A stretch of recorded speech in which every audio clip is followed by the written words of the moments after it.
সোমবার বিকেলে রাজধানীর গুলশানে বিএনপি চেয়ারপারসনের রাজনৈতিক কার্যালয়ে সংবাদ সম্মেলনে প্রার্থী তালিকা প্রকাশ করেন মির্জা ফখরুল ইসলাম আলমগীর। ঢাকা ৮ মির্জা আব্বাস উদ্দিন আহমেদ, ঢাকা ৩ আসনে গয়েশ্বরচন্দ্র রায়, ঢাকা ৮ আসনে মির্জা আব্বাস, ঢাকা ১২ আসনে সাইফুল ইসলাম নীরব, ঢাকা ৬-এ ইশরাক হোসেন সহ ২০টি আসনে প্রার্থী ঘোষণা করে বিএনপি।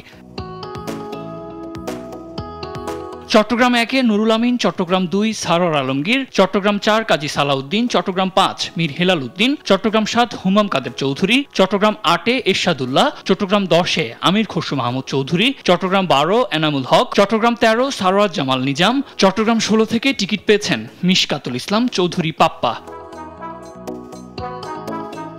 আর বরিশাল ১ আসনে জহিরুদ্দিন স্বপন, বরিশাল ২ আসনে শরফুদ্দিন আহমেদ সান্টু, বরিশাল ৪-এ মোহাম্মদ রাজীব আহসান সহ বিভাগের ৬টি আসনে প্রার্থী ঘোষণা করে বিএনপি মহাসচিব।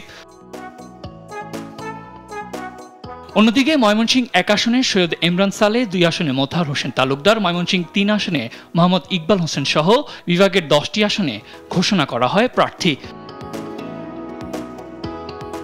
এদিকে সিলেট বিভাগে সিলেট ১ আসনে খন্দকার আব্দুল মুক্তাদির, সিলেট ২-এ তাহসিনা রুশদীকে টিকিট দিয়েছে বিএনপি। ৬টি আসনের মধ্যে ঘোষণা করা হয়নি সিলেট ৪ ও ৫ আসনের প্রার্থী। রাজশাহীতে ১ আসনে মোহাম্মদ শরীফ উদ্দিন, ২ আসনে মোহাম্মদ মিজানুর রহমান মিনু, রাজশাহী ৩ আসনে মোহাম্মদ শরীফুল হক মিলন সহ ৬ আসনে ঘোষণা করা হয় বিএনপির সম্ভাব্য প্রার্থী। রংপুর ১ আসনে মোহাম্মদ মোকাররম হোসেন সুজন, রংপুর ২ আসনে মোহাম্মদ আলী সরকার, রংপুর ৩-এ মোহাম্মদ শামসুজ্জামান শামসু সহ জেলার ৬টি আসনে ঘোষণা করা হয়েছে বিএনপির প্রার্থী।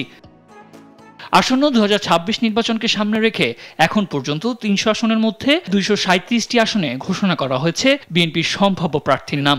চট্টগ্রাম ১০ আমির সাদ আহমেদ, দেশ টিভি, ঢাকা।